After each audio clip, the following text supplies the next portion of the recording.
ஹாய்ங்க, எல்லாம் எப்படி இருக்கீங்க? நல்லா இருப்பீங்கன்னு நம்புகிறேன். இன்றைக்கும் மட்டன் குழம்பு.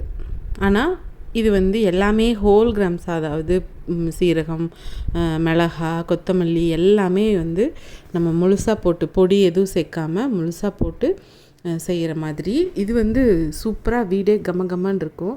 அதுக்கு நம்ம மட்டன் எப்பவும் போல் மேரினேட் பண்ணி குக்கரில் ஒரு 4 விசில் விட்டு வேக வச்சு எடுத்து வச்சாச்சு. இந்த பக்கம் சின்ன வெங்காயம் எப்போவுமே பெஸ்ட்டுங்க, சூப்பர் டேஸ்ட்டு கொடுக்கும். சின்ன வெங்காயம், பூண்டு, இஞ்சி, தக்காளி, வரமிளகா, சீரகம், குருமிளகு, இது பட்டை, ஒரு சின்ன பீஸ் பட்டை, கிராம்பு, கடல்பாசி, ஏலக்காய், பிரிஞ்சி இலை, இது மட்டும் போட்டு எல்லாம் ஒன்றா கொட்டி வெங்காயம் தக்காளி எல்லாம் சேர்த்து வணக்கிறோம். அதெல்லாம் வதக்கி ஆற வச்சு அரைச்சி வச்சுக்கிறோம்.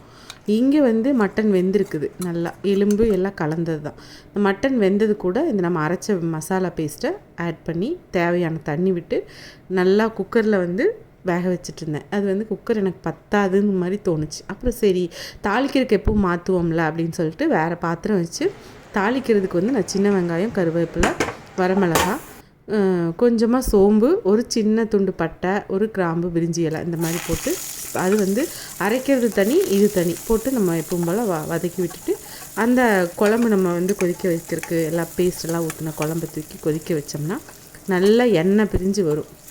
மட்டன் ஏற்கனவே வெந்துருச்சு. உங்களுக்கு இந்த தண்ணி மாதிரி இருந்தால் போதும் அப்படின்னா இந்த மாதிரி இட்லி இந்த மாதிரிக்கெல்லாம் ஒரு சண்டே காலையில் வச்சோம்னாலோ இல்லை நைட் டிஃபனுக்கு வச்சோம்னாலோ சூப்பராக இருக்கும். இல்லை கொஞ்சம் கெட்டியாக போதும் அப்படின்னா தண்ணி அளவாக நீங்கள் குறைச்சிட்டிங்கனாலே சூப்பராக இருக்கும். இது எல்லாமே நம்ம கலந்து பவுட்ரு போடாமல், எதுக்குமே பவுட்ரு இல்லாமல் செய்கிறதுனால வீடே அந்த மட்டன் வேகும் போதே இந்த ஸ்மெல்லு அப்படி தூக்குங்க. அவ்வளோ சூப்பராக இருக்கும். ட்ரை பண்ணி பாருங்கள். இப்போ நம்ம வீட்டில் மட்டன் குழம்பு ரெடியானது. எப்பவும் போல் மலைச்சாரல் மாதிரி அந்த கொத்தமல்லி தலையை தூவி விட்டு இறக்கி வச்சாச்சு. இன்றைக்கி என்னென்னா முட்டை வேக வச்சு பிரியாணி செஞ்சு இது தண்ணி குழம்பு மாதிரி.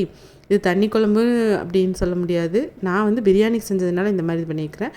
இன்னும் கொஞ்சம் நேரம் கழித்து இதை நான் இன்னும் சுண்டை வச்சுக்கிட்டேன்னா அதுக்கு தகுந்த மாதிரி கொஞ்சம் கெட்டியாகிக்கும். ஒரே குழம்ப நம்ம மாடிஃபை பண்ணிக்கலாம்ல, அந்த மாதிரி. எப்படி ஐடியா? சூப்பராக இருக்குல்ல? Thanks for வாட்சிங்க. டாட்டா.